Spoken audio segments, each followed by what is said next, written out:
আমার বক্তব্য আমি ঠিক সাজিয়ে এসেছিলাম অন্যভাবে, এখন সেটা একটু এলোমেলো হয়ে গিয়েছে। যখন এই ঘটনাটা ঘটে 2013 সালে, আমি তখন দশম শ্রেণীর ছাত্র।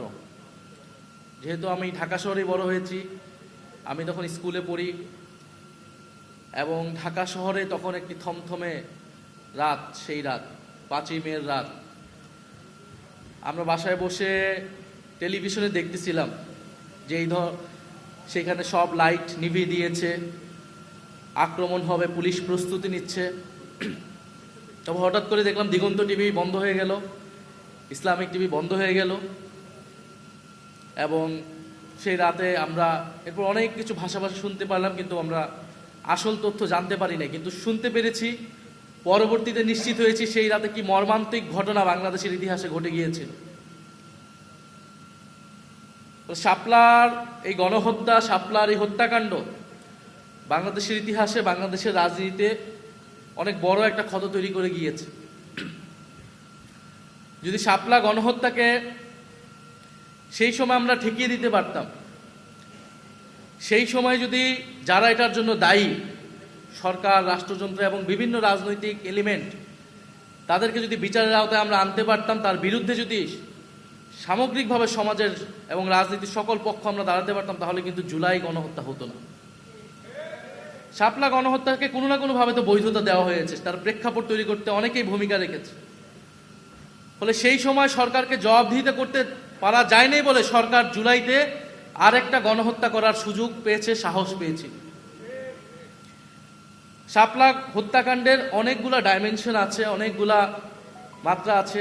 তবে একটা কথা বলে রাখা ভালো, আজকে যে আমরা দাবি এখান থেকে উঠাচ্ছি যে এক যুগ চলে গিয়েছে বিচারহীনতার, আমরা আজকে এসে জুলাই পরবর্তী বাংলাদেশে এসে আমরা এটা বিচারের দাবি জানাচ্ছি, এটা কিন্তু ন্যাশনাল ওলামা অ্যালায়েন্সের দাবি না, এটা এনসিপির দাবি, এটা বাংলাদেশের জনগণের দাবি।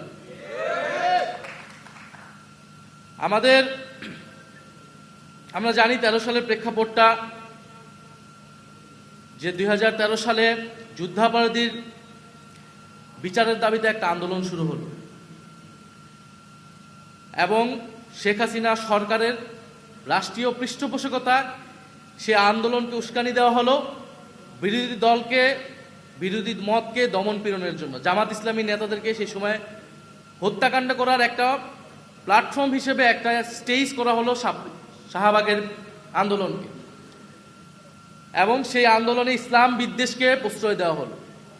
খুব স্বাভাবিকভাবে এই দেশের ধর্মপ্রাণ মানুষ, ধর্মপ্রাণ মুসলমান, তার ইসলাম এবং রাসূল সাল্লাল্লাহু আলাইহি সাল্লামকে নিয়ে যখন কথা বলা হবে, কটূক্তি করা হবে, তারা তার বিরুদ্ধে দাঁড়াবেই। এবং আপনারা তথ্যচিত্র দেখবেন, হেফাজত সেই সময় অনেকবার বলেছে যে যুদ্ধাপরাধীর বিচার নিয়ে কিন্তু তাদের কোনো ইস্যু ছিল না।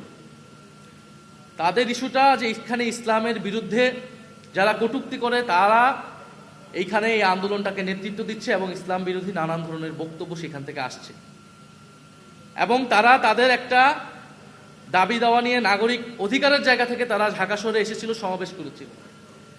আপনি 13 দফা সমর্থন করতে পারেন, নাও করতে পারেন, কিন্তু সমাজের কোনো অংশ যদি তার মত প্রকাশের অধিকার, তার একটা দাবি দাওয়া পেশ করতে চায়, রাষ্ট্রে তার অধিকার আছে। আপনি 13 দফার সমর্থন করেন কিংবা করেন না, কিন্তু আপনি কখনোই তাদের ওপর হত্যাকাণ্ডকে, তাদের উপর দমন পীড়নকে আপনি সমর্থন করতে পারেন না একটা রাষ্ট্রে। নিরস্ত্র নিরপরাধ ঘুমন্ত মানুষের উপরে, প্রতিবাদকারীদের উপরে দমন পীড়ন চালানো, গুলি চালানো আন্তর্জাতিক আইন, যে কোনো আইন অনুযায়ী এটা মানবতা বিরোধী।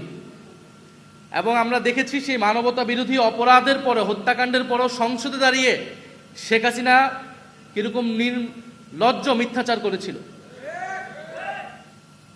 এবং সেই সময় পত্রিকাগুলো কি ধরনের রিপোর্ট করেছিল আমরা কেউ কিন্তু ভুলে যাইনি। সেই ডকুমেন্টস এখনো আছে।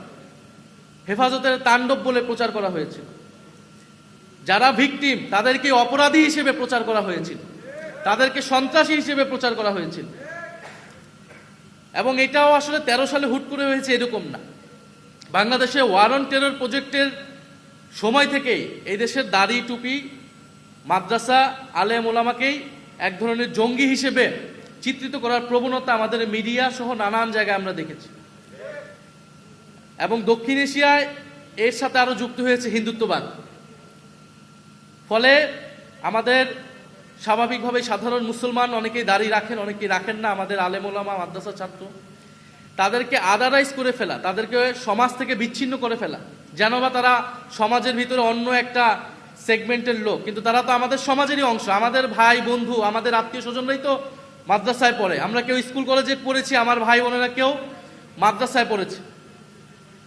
ফলে এই যে তাদেরকে আলাদা করে দেওয়ার একটা রাজনীতি, সমাজকে বিভাজিত করে দেওয়া হয়েছে এই রাজনীতির মাধ্যমে, এটার একটা রূপ আমরা দেখেছি 13 সালে শাপলা এবং শাহবাগের মধ্য দিয়ে, এবং এর ফায়দা নেওয়ার চেষ্টা করেছে সেই সময় ফ্যাসিস্ট সরকার, শেখ হাসিনার সরকার।